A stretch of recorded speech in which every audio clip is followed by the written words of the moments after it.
અમદાવાદમાં વર્ષ 2008માં ઐતિહાસિક કાંકરિયા તળાવને કાંઠે કાર્નિવલની શરૂઆત થઈ હતી। ત્યારથી જ શહેરના લોકોમાં આ ઉત્સવ લોકપ્રિય બની ચૂક્યો છે।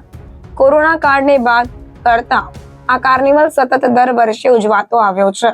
દર વર્ષે 25 ડિસેમ્બરથી 31 ડિસેમ્બર સુધી અમદાવાદ શહેર અને બહારથી ફરવા આવતા લોકો આ કાર્નિવલની મુલાકાત લે છે। અહીં જુદી જુદી રાઇડ્સ, ફૂડ, લાઇટિંગ, સંગીત અને મનોરંજનના કાર્યક્રમો ઉપલબ્ધ છે। કાંકરિયા કાર્નિવલનો અદ્ભુત નજારો ડ્રોન કેમેરામાં કેદ થયો છે, જેમાં રંગબેરંગી લાઇટથી કાંકરિયા સોળે કળાએ ખીલ્યું હોય તેવો નજારો જોવા મળી રહ્યો છે। હકડે ઠઠ માનવ મેદનીથી કાર્નિવલમાં 4 ચાંદ લાગ્યા છે। સુરક્ષાની વાત કરીએ તો દર 100 મીટરે એક પોલીસ પોઈન્ટ રાખવામાં આવ્યો છે અને બાળકો પર ખાસ વોચ રાખવામાં આવી રહી છે।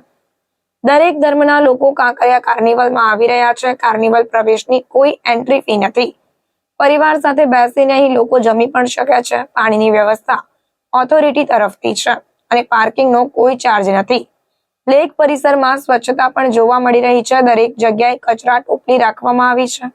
ફૂડ પણ વાજબી કિંમતે મળે છે।